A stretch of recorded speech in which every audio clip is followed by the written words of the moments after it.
Dimulai sejak tanggal 24 Februari lalu, pertempuran bersenjata di wilayah Ukraina yang sempat dikira sudah akan usai dalam hitungan hari, nyatanya masih berlangsung hingga kini. Sebagian orang menyebutnya perang, sebagian lagi menyebutkannya sebagai serangan atau invasi. Kini konflik Rusia dan Ukraina justru memasuki babak baru. Rusia menyebut tengah melakukan serangan fase 2 ke Ukraina dengan pusat gempuran di wilayah Ukraina Timur. Sebelumnya, Presiden Rusia Vladimir Putin juga mengumumkan kemenangannya di atas kota Mariupol di Ukraina Selatan. Di sisi lain, pasukan Ukraina mengaku masih terus melakukan perlawanan. Lalu seperti apa eskalasinya dan bagaimana upaya penyelesaian konflik di antara kedua negara ini? Insight akan membahasnya bersama saya, Desi Anwar.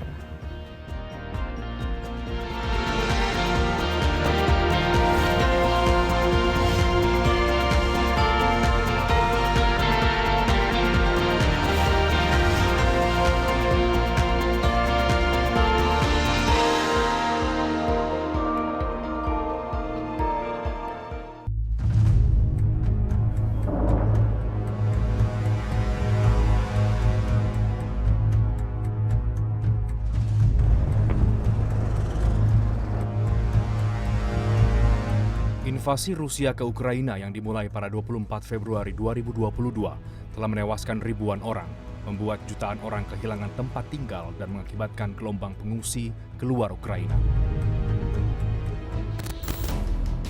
Perang Rusia-Ukraina kini menimbulkan kekhawatiran akan konfrontasi yang lebih luas antara Rusia dan Amerika Serikat yang merupakan dua kekuatan nuklir terbesar di dunia. Memasuki bulan ketiga, alih-alih surut dan menuju perdamaian, perang Rusia-Ukraina justru cenderung mengalami eskalasi. Jumlah wilayah Ukraina yang kini dikuasai militer Rusia diantaranya Mariupol, Kharkiv, Kherson, dan terus berekspansi ke wilayah selatan dan timur Ukraina seperti Odessa, Mykolaiv, Kramatorsk, dan Sumy. Rusia juga baru-baru ini mengultimatum Amerika Serikat untuk berhenti memasok lebih banyak senjata ke Ukraina. Di mata Rusia, pengiriman besar-besaran senjata barat akan semakin mengobarkan konflik karena Moskwa tidak akan tinggal diam. Washington mengesampingkan pilihan untuk mengirim pasukan aliansi Pakta Pertahanan Atlantik Utara atau NATO ke Ukraina. Namun bersama Sekutu Barat, Amerika Serikat telah memasok senjata ke ibu kota Ukraina.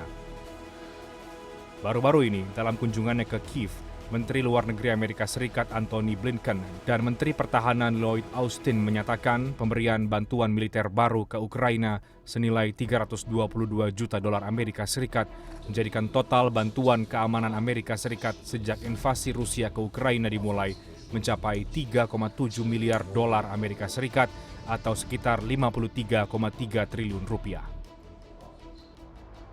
Menurut Duta Besar Rusia untuk Amerika Serikat, Anatoly Antonov, pengiriman senjata itu justru meningkatkan konflik di Ukraina. Kesepakatan damai pun disebut Antonov bisa semakin jauh tercapai. Presiden Rusia Vladimir Putin mengatakan, operasi militer khusus di Ukraina diperlukan karena Amerika Serikat menggunakan Ukraina untuk mengancam Rusia. Putin menyebut perang ini sebagai konfrontasi yang tak terhindarkan dengan Amerika Serikat. Ia menuduh Washington mengancam Rusia dengan ikut campur di halaman belakangnya dan memperbesar aliansi militer NATO. Putin pun memperingatkan tidak akan ada pemenang dalam konflik antara NATO dan Rusia yang memiliki gudang hulu ledak nuklir terbesar di dunia. Adapun Ukraina menyatakan sedang memerangi perampasan tanah gaya kekaisaran oleh Moskwa.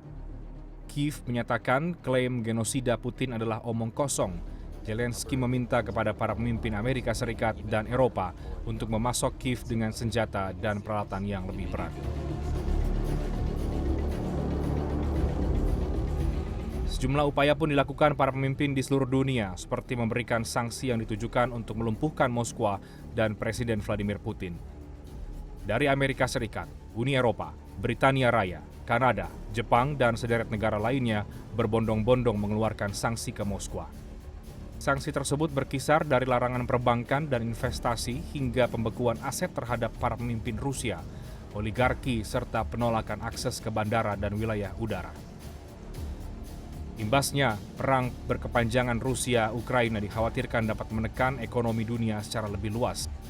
Kepala Departemen Eropa Dana Moneter Internasional atau IMF, Alfred Kammer memperkirakan Eropa hanya akan dapat bertahan tanpa pasokan gas Rusia selama 6 bulan.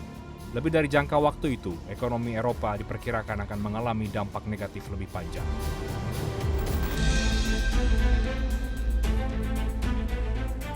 Terbaru, Presiden Zelensky lewat akun Twitter pribadinya mengklaim dirinya diundang untuk menghadiri pertemuan G20 di Indonesia. Ia mengucapkan terima kasih atas dukungan Presiden Joko Widodo terhadap persoalan Ukraina-Rusia. Presiden Jokowi pun mengungkap telah menghubungi Presiden Zelensky dan menyatakan siap membantu mengawal misi kemanusiaan. Sebelumnya, desakan untuk mengundang Ukraina ke forum memang disampaikan sejumlah negara. Ini seiring dengan tetap diperbolehkannya Rusia dalam forum G20 tersebut. Rusia diketahui memang merupakan anggota G20, namun semenjak serangannya ke Ukraina pada 24 Februari lalu, sejumlah negara anggota seperti Amerika Serikat hingga Kanada meminta Rusia diboikot dari pertemuan akbar tersebut.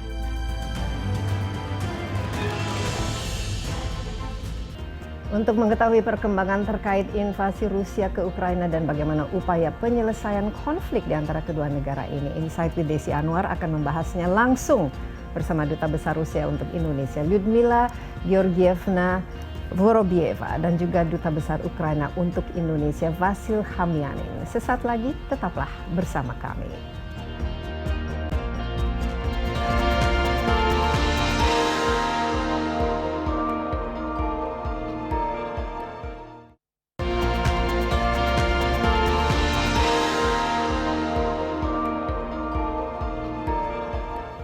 Rusia mengungkap latar belakang dibalik militernya menggelar operasi khusus di Ukraina sebagai reaksi atas Barat dan NATO yang diklaim telah berperan mengubah Ukraina menjadi negara yang memusuhi Rusia.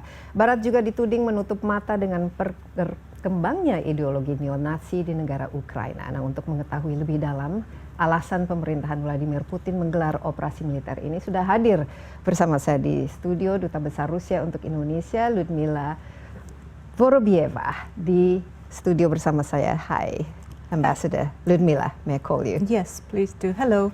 Hi, and Ambassador Duta Besar Lyudmila ini sudah berada di Indonesia 4 years now. Yes, I've been for more than 4 years. And how are you enjoying it so far? Oh, very much. I like Indonesia very much. It was love at first sight when I came to Indonesia. Indonesia is a beautiful country with beautiful people. Yeah, and we have a lot of Russians also now enjoying our country in Indonesia. But Ambassador, you yourself, you said you were born in Kiev and then you practically raised in Southeast Asia. So you're quite familiar with this region. Well, yes, if I may say so, 28 years in Southeast Asia makes me familiar with this region. Just out of curiosity, especially since you were born in Kiev and your father was originally from Kharkov. What are your views on what's happening in Ukraine at the moment with Russia's military operations and with almost 2 months or over 2 months after the boots upon the grounds began in Ukraine by the Russian army or military? Well, first of all, we're not conducting a war against Ukrainian people because we are very close. My story just highlights how close we are. I'm not Ukrainian, but I was still born in Ukraine. My grandparents are buried in Kiev. My father grew up in Kharkov, which is one of the cities in Ukraine. We are brothers and sisters, so there is no hatred or no animosity among Russians towards Ukrainians. And most of Russians have friends or relatives in Ukraine and vice versa.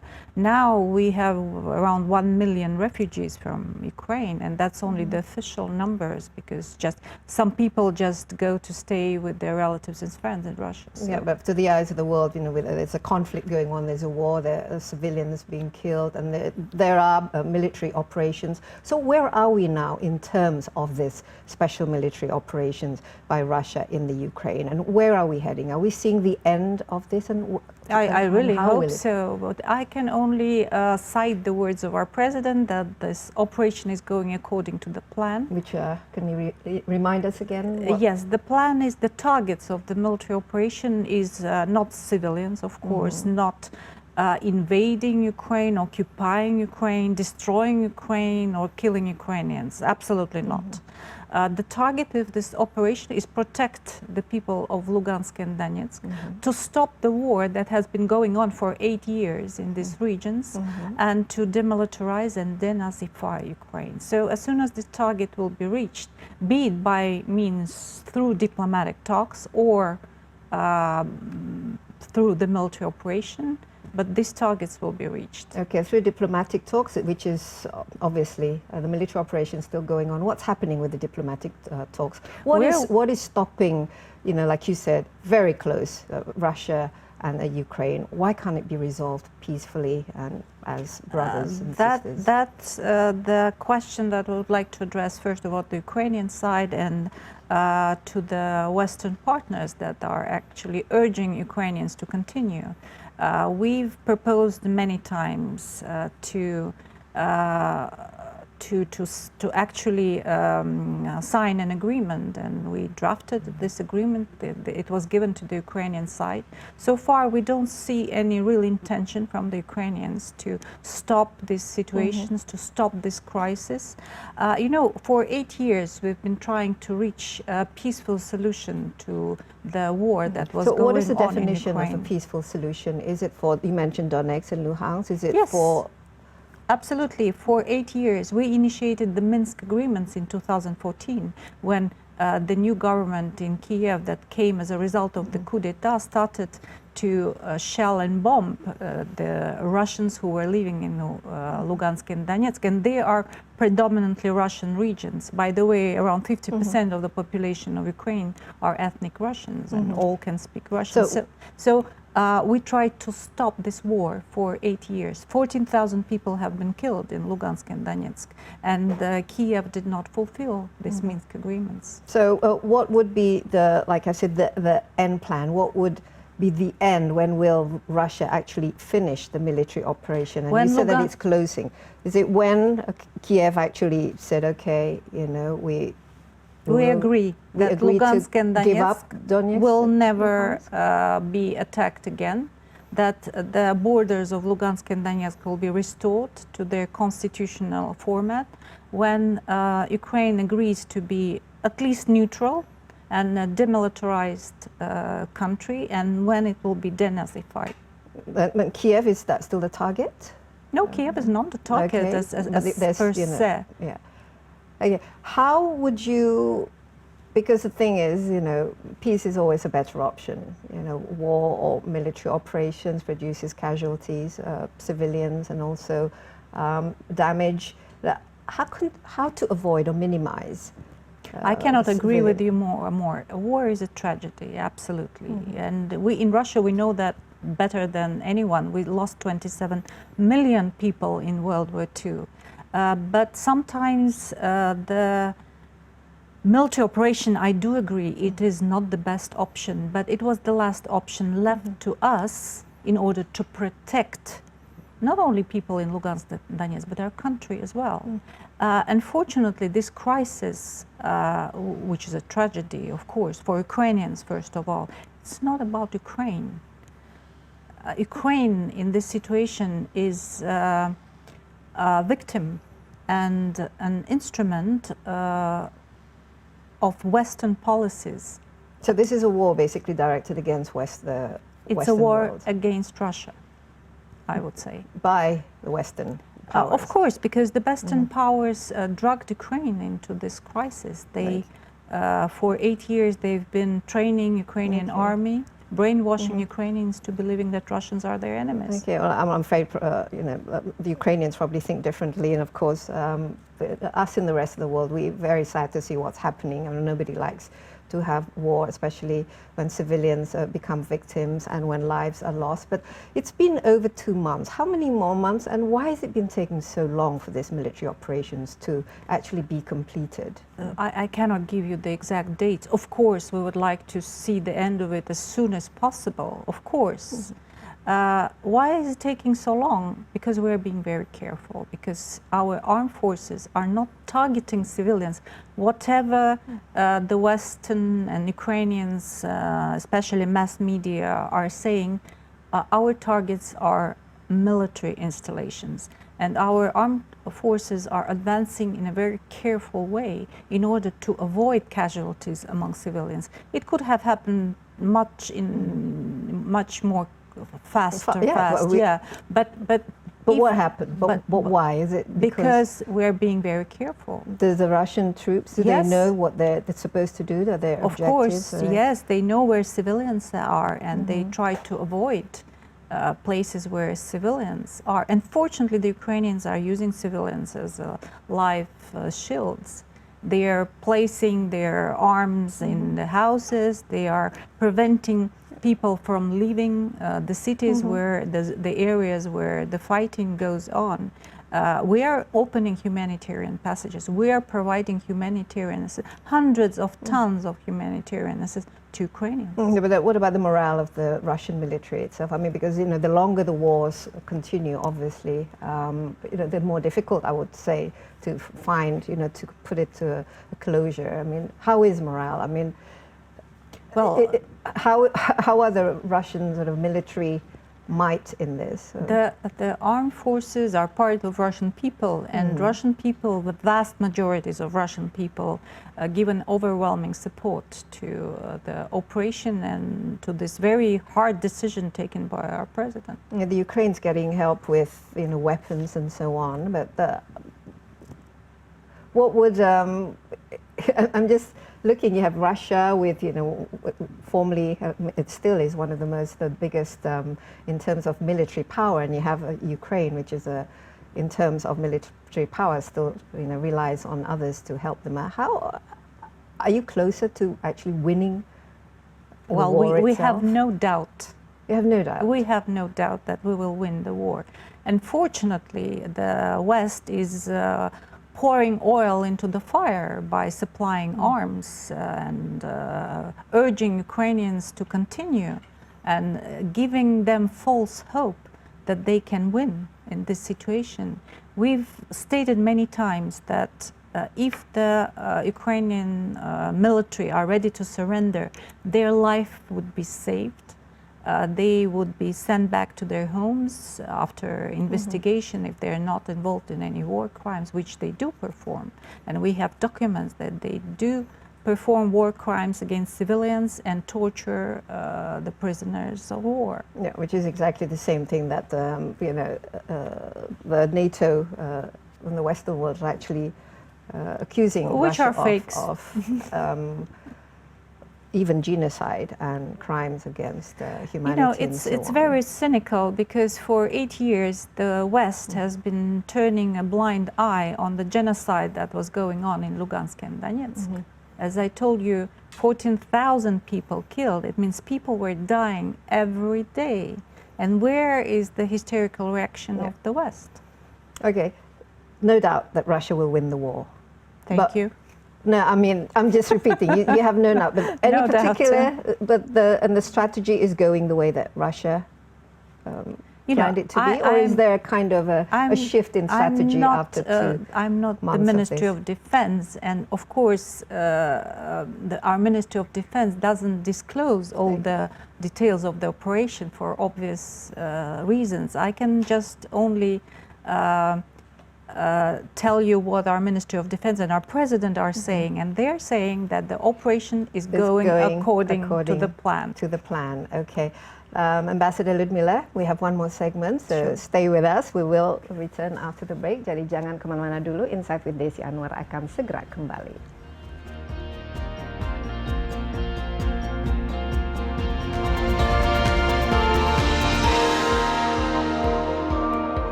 Ya, masih bersama Insight with Desi Anwar. Di studio saya masih bersama Duta Besar Rusia untuk Indonesia, Lyudmila Vorobieva, dan kita membahas terkait invasi negara Rusia-Ukraina yang masih berlangsung hingga kini. Lyudmila, once again, it's good to have you here clarifying with us exactly what's going on. And in your mind, you have absolutely no doubt that Russia is winning the war, although it's taken a lot longer than, us for the outsiders looking at what's happening. 2 months is a long time. Well, do you think it will take another 2 months, or what does peace actually look like, do you think? Well, I cannot. What's the shape of the peace? Again, I cannot tell you exact dates. It's a question that should be asked. Our Ministry of Defense should be asked what are their plans.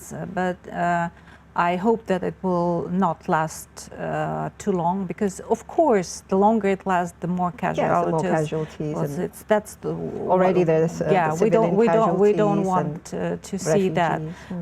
The peace probably would mean the peace independence for the eastern part of Ukraine, yes, or absolutely. special autonomy, or would Russia be content with special autonomy of the eastern region? No, it's impossible. They've declared independence already. There was a short time when it could have happened that this situation could have been resolved inside Ukraine when the Minsk agreements were signed, that showed a very clear way how to solve this situation inside Ukraine. But now it's no longer possible. By providing a special autonomous status to these regions. But Kiev didn't do that. Okay, so what would Moscow and Kiev now, were they to agree on? It's what? Of course, the independence of Lugansk and Donetsk, demilitarization of Ukraine, that Ukraine will never become member of NATO, and denazification of Ukraine, that the Nazi ideology will not be supported by the government of Ukraine. Okay, so there's completely, very, very obviously difficult to resolve. Would there be a third facilitator that can help negotiate, other than the military forces, for example? Because obviously Russia has its own untenable position, and also the Ukraine. This is something, lines that you will not cross. I mean, obviously President Zelensky now is actually wanting to become part of NATO and asking for the help from NATO. That was a red line from the very beginning. NATO becoming Ukraine becoming member of NATO, and we've been telling that to our Western partners for many, many years. We were asking them to respect our security concerns. How can we not feel threatened by Ukraine, which has a 2,000 kilometers border with Russia, becoming a member of NATO? So if Ukraine tomorrow, say, agrees on that, of course. Which I doubt. Sanctions against Russia, economic sanctions, financial sanctions, cultural sanctions, all sorts of sanctions. How is it impacting, and how will it impact Russia in the long run? First of all, they are absolutely illegal, and I would say unreasonable, because the countries that impose sanctions are hurting themselves. We see what are happening. But are the Russians being hurt as well? Of course, our economy will, it hurts, but not in the sense that probably those who imposed the sanctions intended, because our economy is not in shreds, like President Obama said once. According to the statement by our government, it will take us some time for our economy to adapt this new situation. But if you look at the map, you can see that Russia actually is it's a biggest country in the world, and we have everything. We have energy resources. We have a developed agriculture sector. We have developed industry. We have a very well-educated population, and we can survive. Soviet Union was under sanctions for 70 years, and Soviet Union was a superpower.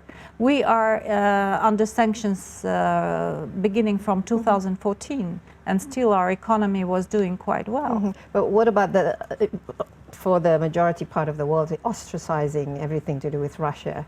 How does that make you feel on the personal level? I mean, that makes us feel, first of all, bewildered, because it is absurd. Another thing, we lost all illusions about our Western partners. We will never trust our Western partners again, because they behave like bandits, stealing property. Okay, you don't agree what the Russian government is doing in Ukraine, but why are you stealing property for private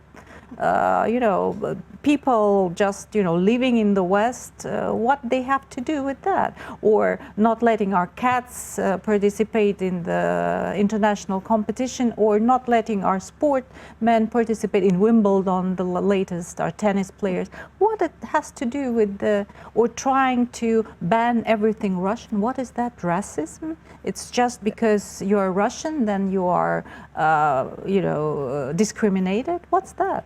Mm-hmm.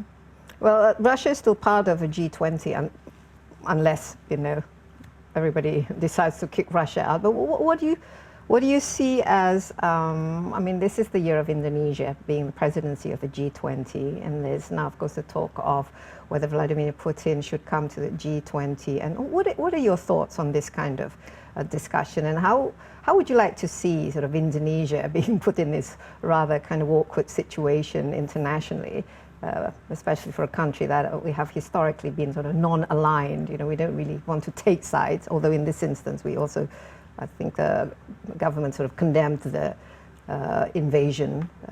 So how do you see? Well, first of all, as you put it, everyone will decide to kick Russia out. It will never happen, because those who want to kick Russia out, they are just the minority. And the majority of G20 members, they don't support this kind of ideas. And we are actually very appreciative of position of Indonesia, which is very balanced. And Indonesian government is saying that the G20 is a forum that should focus especially on global financial and economic issues, and how dragging in the Ukrainian crisis into agenda of G20 will help to resolve this very important financial and economic issues, like energy transition, digital transformation, dealing with virus and pandemics, healthcare system. So how it will divert the attention from this very important issues. On the other hand, how can you solve these global issues without Russia's participation? Energy issues. We are one of the biggest suppliers of energy resources to everyone, basically. So you're quite confident that Russia will not be kicked out by the G20, because most of many friends that Russia still have. Which countries particularly you feel that in your Russia's camp? The West is too ambitious, thinking that international community consists just of the European Union, United States, Canada, and Australia. It's not the case. China, our strategic partner. China does not support neither the sanctions nor the, as you said, kicking out Russia from G20. India, other countries, South Africa, Brazil, Muslim countries actually, not a single Muslim countries impose sanctions on Russia. Saudi Arabia, for instance. Okay. What about the Russian people themselves, the ordinary people? Do they know what's going on? I mean, how do they feel about this military operation? Of course they do know. Of course they do know. Where are they getting their information from? Because you don't get the Twitter, you don't get the, your social media platform. We have our social media, also, of course, our information news agencies. I can tell you, on Russian TV, Ukraine is the main topic. We receive everyday information, what is going on in Ukraine, where are the Russian armed forces, what humanitarian assistance we're supplying to Ukrainian. We see images of the cities that have been liberated, etc., etc. So it's the main topic. We all care. The other people, we all care. We all care very much. Okay, other people criticizing or not agreeing with what's happening, especially since it's been going on for 2 months now? According to the polls that have been conducted, around 80% of Russians support. Which polls is this? Conducted in Russia, of course, by different independent agencies. Polls, or? Yes, absolutely. 80% of, and we can feel that, we are talking to our relatives and friends in Moscow and in other cities. People do support this operation. Those who don't support, they are, of course, there are people who don't support, there are people who criticize, there are people who left Russia and went to live in other countries. Well, they're free to do that. Okay, Ambassador Lyudmila, you're quite optimistic that Russia will win this war. At least it gets what it set out to do when it put its boots on the ground in Ukraine. But what would be the worst case scenario? I mean, we know that Russia is, is one of the largest nuclear power countries. Will that be? There will be no worst case scenario. I'm quite confident. I don't think that. Will it resort to pushing of the red button? If it depends, not Russia, of course. If you look at history, there is just one country who used nuclear weapons against civilians in other country, and that is not Russia, it's the United States, of course. So I'm quite confident that there will be no nuclear conflict, because it is suicidal. Well, that's a relief to all of us, because then we will all be completely impacted. Please ask Washington about that. Yeah, and Indonesia itself, how about the Russians in Indonesia? Are they, are they stuck here? I mean, what's happening with all the financial sanctions and so on and so forth? Are you taking care of them? Well, we don't see actually big problems with Russians who, most of them reside in Bali, and they are people who, work online, etc., etc. At first there were some problems, but now they've basically been resolved. We don't see people who are asking help from us, but we are monitoring the situation, of course. All right, and what if Indonesia becomes a facilitator of peace between Russia and Ukraine? Would that be something that is workable? I mean, obviously a third party, I personally think, should kind of help, get everybody back on that diplomatic table and find common grounds. Well, we are in constant contact with Ukrainians, and they are, even now, I think they're online. Talks after the last round in Istanbul, there are still online negotiations going on. So there is direct contact.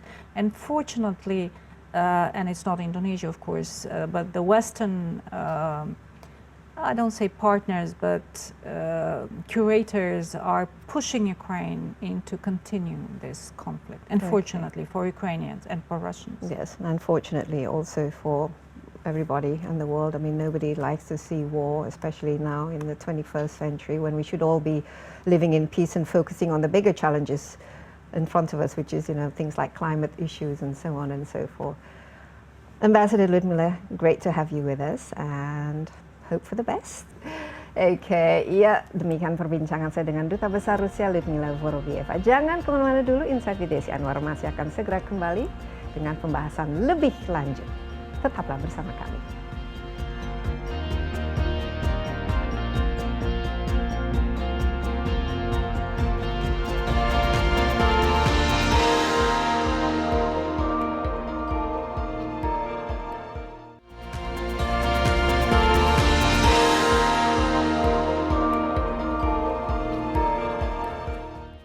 Lebih dari 5 juta orang Ukraina telah melarikan diri ke luar negeri sejak Rusia menginvasi pada tanggal 24 Februari lalu dalam serangan terbesar yang pernah terjadi di negara Eropa sejak tahun 1945. Sanksi-sanksi sejumlah negara terutama Barat nyatanya hingga kini masih belum membuat konflik mendingin.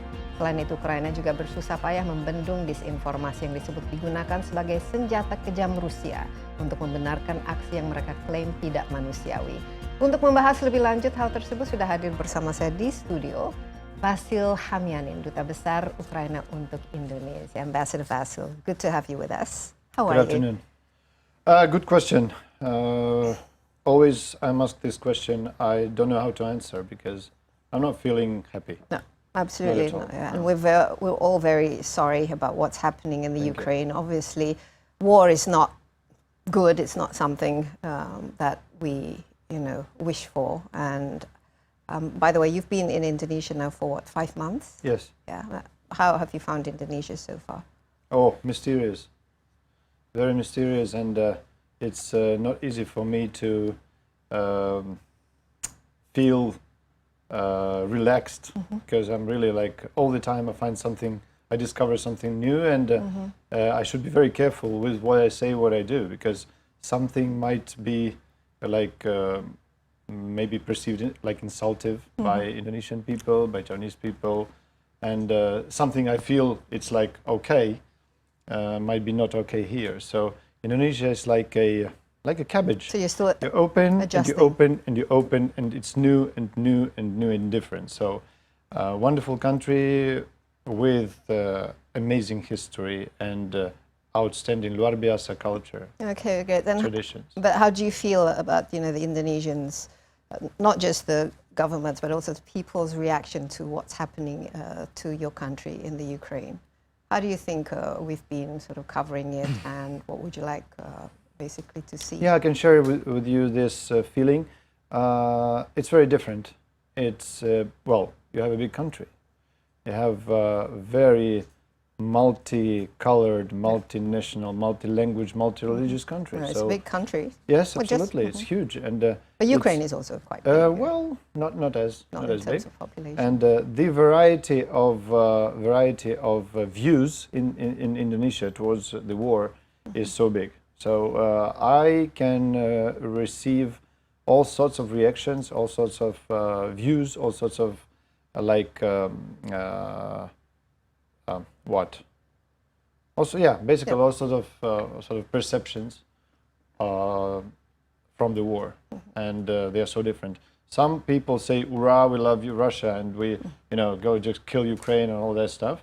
That mainly the social media, but normally when I meet people, the majority, absolute majority of Indonesian people I met, I talked to, they said, well, what's in common, right? In the majority of people, they say we hate the war. Yep. We want peace. Yeah, we absolutely. really, well, they don't take sides. They don't say, well, we are supporting, not supporting this.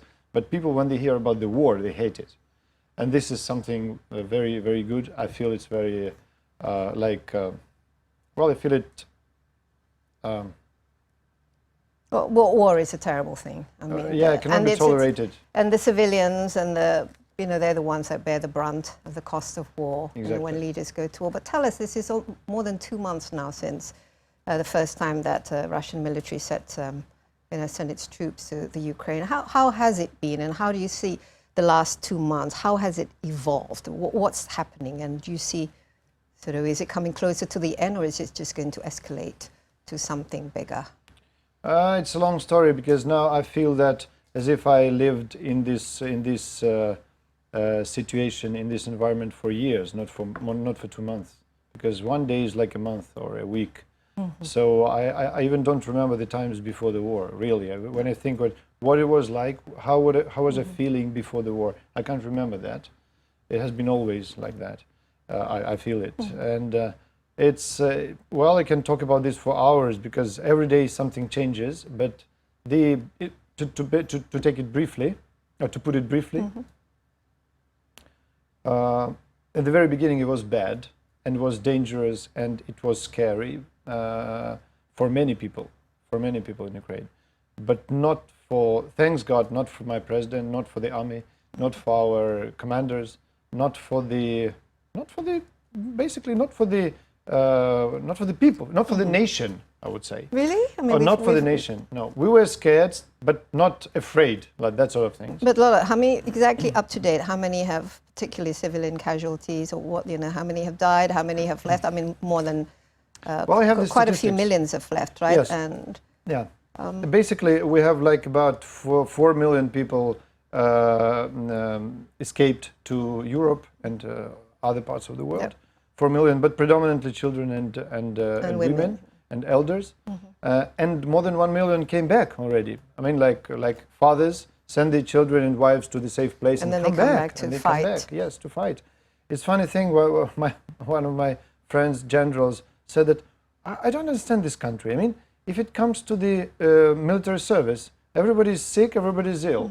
It comes to a war, everybody's healthy, everybody's willing to fight and defend the motherland. Amazing people. So it was bad, and it was really dangerous, because it was however we expected it, but we still hoped it would have been like a bluffing, but it's not. But it's it was not. Yeah, it was not. And then when they started to bomb our cities, to use missiles and rudal and bombs and all that, tanks. But people came as one. Thanks God. Thanks God, it's in our genes, I think, genes of Ukrainian, to be able to stand up and fight, like overall resistance. So everybody started to prepare for the war, for fighting, for resisting, for defending, and everything. So a nation mobilized in no time, like in days. And then now at first we were very afraid to read the news, to watch TV or anything, video, because it was so unbelievable. But now we come down. We received the great support from our partner countries, from our partners. Particularly the West, obviously, NATO countries and the US. Mainly. But Ambassador Vasyl, Yes. do you think, can Ukraine win this war? Are you optimistic? Are you positive? It's not like No, I my mean, hope. it's It's like my knowledge. Yes, of course. How? We are winning already, and in what it's a matter ways? of weeks, maybe months, but it's inevitable. But what does winning look like? What does it mean, winning the war? I mean, obviously something, what needs to... Winning the war means very simple things. It means defeat of the enemy's army, total defeat. It's not like agreements or something on the withdrawal of troops. No, it will mean defeat of the army. It won't be something, peace that comes from a negotiating table or from Don't Ukraine. believe in this. I don't believe in this, honestly, because Putin and his government are not capable of peace talks. Just not capable. Haven't there been any talks, negotiations? Oh, many rounds, And? so-called talks, and nothing, because they are not ready. They're not prepared to talk, and they're avoiding the real talks. The peace talk, is to show the world like something we want to talk. But in fact, if you want to talk about peace, first you should stop killing, stop bombing, stop shooting. Yeah, and that's what they failed to do all the time. What about the question of Donetsk and Luhansk? I mean, this is one of the reasons why Russia said that they're using this in the special military operations, is because of the situations in the east. What would the end of the war, what would peace be like to that part of the region? You mean the previously occupied part of Donbass? Yes, the ones that have now declared independence, right? So what would peaceful Ukraine or winning Ukraine look like? Yeah, this is like Vayan Kulitov, Russian president, a play, something he plays. Yeah. Well, it will be definitely liberated. I mean, liberated, not like anything. And then, definitely, and Crimean Peninsula will be liberated. And then the many processes will start. Investigations, certainly, against the war criminals, against those who killed people, tortured people, raped women, killed children, all that. They will be all found and put onto the tribunal, put to justice. And you're quite optimistic that Ukraine will win the war through military means. And why are you convinced about this? Is this because you're getting support, military support, weapons support, finance? What makes you feel quite confident in this? Because Russia, as we know, is one. It's got lots of nuclear weapons and it's in its arsenal. They will not be able of using nuclear weapons for many reasons. I would not talk about this. No, really, I just don't believe in this. Maybe tactical sometimes, but they will be punished severely for that. So I don't think they would dare to do this. Anyway, why? I can answer it very simply. You can defeat the army. You cannot defeat the nation. If we go back to the Indonesian war for independence back in 45. You can understand what's overall resistance. People with bamboo sticks fighting against tanks and planes and warship. And what? You won. You defeated this very strong enemy because you cannot defeat the nation. The matter of weapons, of course, is very important. Sanctions and weapons are very important factors in here, but it will mean only time. If we have nice weapons, we will defeat Russians sooner. The war will end sooner. If we don't have nice weapons, it will last for maybe 4 years, But I'm talking about the weeks or months. So you're quite convinced that by the end of May, perhaps, we'll see the end? I hope so, yes, I hope so. Well, I hope it ends now, this second. All right, but what does war mean for the Ukrainians? I mean, enlighten us, because, you know, you've had the same history together, you're part of the, you know, Soviet Union, Yeah. you're so close to each other. What does it mean, especially since, you know, you are very, very close, not just in terms of distance, but, you know, culturally, emotionally. A lot of Ukrainians also speak Russian. What does it actually mean for the... Actually, Yes. the big misunderstanding of the history and of our, you know, so-called the period of us staying together in one country, whether Russian Empire or Soviet Union, misleads many people and makes them misunderstand what was really going on this territory between Russians and Ukrainians. In fact, we were just close territorially, geographically, but we have never been close mentally. We have never been close culturally, never in our history. The history of our relations is like 350 years of fight for independence. Interesting. Of Ukrainian has been fighting for independence for 350 years. We're trying to, you know, struggling to get rid of Russia as the, you know, the big brother or something like this all the time. So the fact that many Ukrainians speak Russian and no Russians speak Ukrainian confirms just one thing. We are more keen to learn and study, and we are more tolerant towards other languages and all that, and Russians are not. And you know what the main difference between us, if you want to know, it will answer all the questions if you think carefully about this. Through centuries, Ukrainians never had kings or emperors. We have always been free people for centuries. We could be like occupied and became like sort of, they made slaves of our people, like physically, but they could never make slaves of us mentally. We didn't accept this notion of kings or emperors. Russians, on the contrary, through centuries, they always had kings. If they don't have kings, they start, you know, being chaotic and revolutions and wars and, you know. Okay. It's a big difference. Well, thank you for that information. Obviously, it's a very important point, and now we understand why this is such a very passionate thing for It's abyss. The Ukrainians. We still have one more segment, Ambassador Vasyl, but jangan kemana-mana dulu. Insight with Desi Anwar akan kembali sesaat lagi.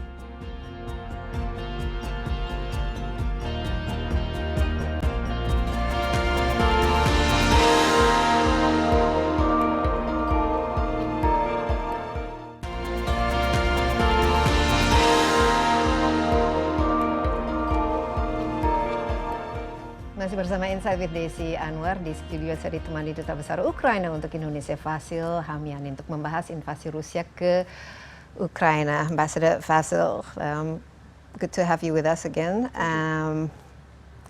You're optimistic that the war will come to an end, not through negotiation table, not through concessions to Russia's demands, but through military defeat. I'm pretty sure about this, but not because I want this. It's because Russia doesn't behave like the opposite. So everything depends on Russian side. I mean, the peace talks or agreements or anything, because they started this war.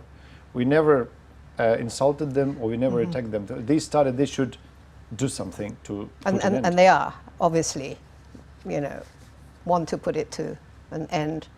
But from their perspective, I'm sure they're also convinced that they're going to win the war. Yeah. But the longer it's going on, and the longer it's, based on military conflicts, the number of civilians, the number of casualties will continue to rise. The number of cities will be destroyed. Is this something that Ukraine is, quite willing, say, if it's protracted to an even longer period?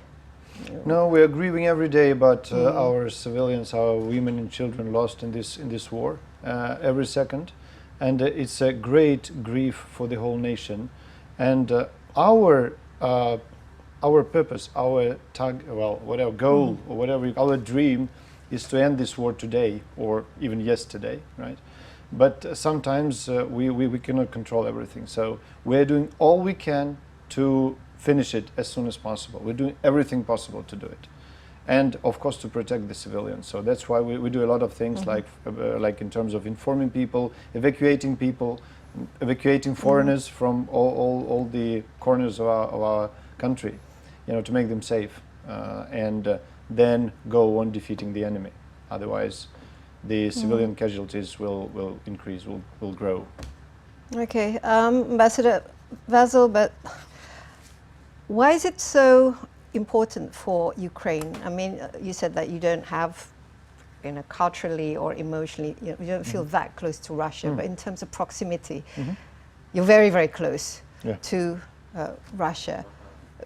Why is it so difficult for Ukraine to, say, stay neutral or not be part of NATO? I mean, or is this being part of NATO something that has always been a desire for Ukraine? Because that's one of the, I think, if I'm not mistaken, one of Russia's wishes for Ukraine to be neutral. I think that's not. It's not. Okay. Well, I'm wrong then. It's a long story to tell, but briefly, just trust me, because I made a lot of interviews. I explained it very carefully many times. So to summarize, Russia is not concerned about NATO. Russia doesn't perceive NATO as threat, because Russia has always been the partner and big friend of NATO and NATO countries, and the West, so they call, has always been until the 2 month, until the attack on Ukraine this time. So no concerns about NATO, about expanding NATO. Ukraine has never even been promised NATO membership. So what is the concern, right? So this is not the concern of Russia. Oh. And what about neutrality? Ukraine never refused the possibility to be neutral. But our Euro-Atlantic integration strategy was dictated by Russia, basically, because this is a shelter for smaller countries, for example, like Baltic countries. If NATO didn't expand, I don't know who would be under attack now.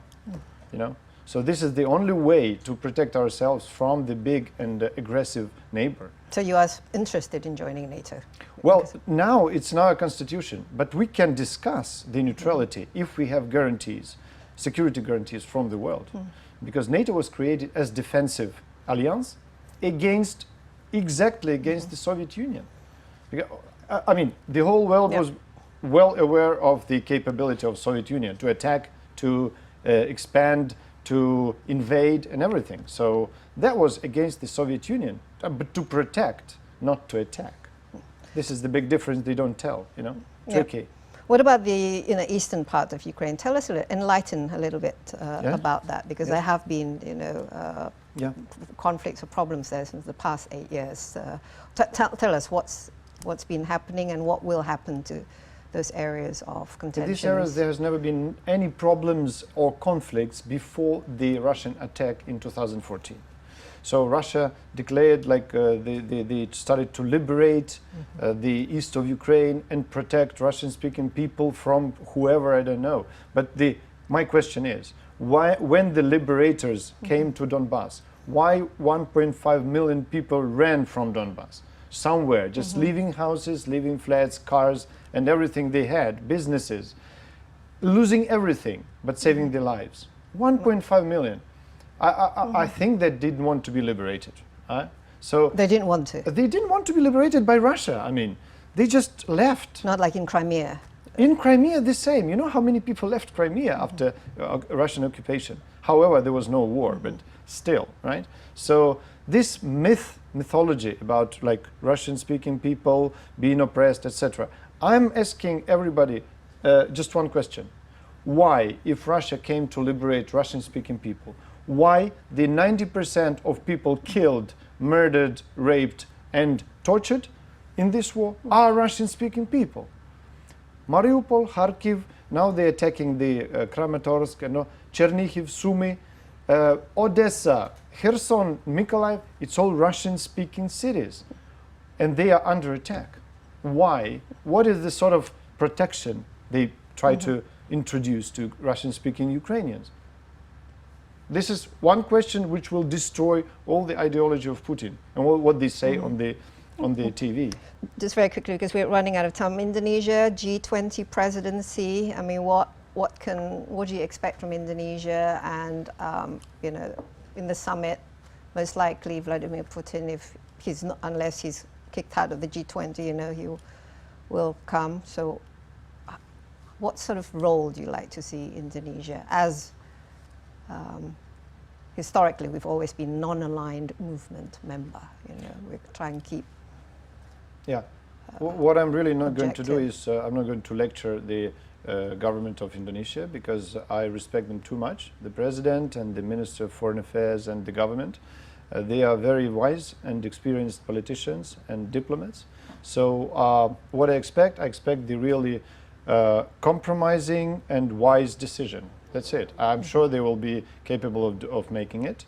I think this is like it just happened that this year, when Russia attacked Ukraine, Indonesia is the president of G20. It's just very unfortunate situation very unfortunate. and very difficult complicated. also for Indonesia. But it's not about Indonesia. It just happened to be a president. It could be anyone, right? But now they have to make some decisions. I am sure they will be able to make it. Only one thing I would like to add is it's not about Indonesia or G20. It's about Russia, because war criminal cannot participate in any respectful and authoritative international platforms or gatherings. And Putin is a war criminal. And his place in Hague Tribunal, not in the United Nations or G20. That's my perception. Again, it's nothing to do with any other members of the world community. It's just about Russia. What they do, the atrocities, the war crimes they commit in Ukraine now, I mean, can you imagine Hitler after the Second World War participating in whatever G20 or League of Nations? Never, right? He goes to Nuremberg. That's the destiny prescribed for Putin and his team.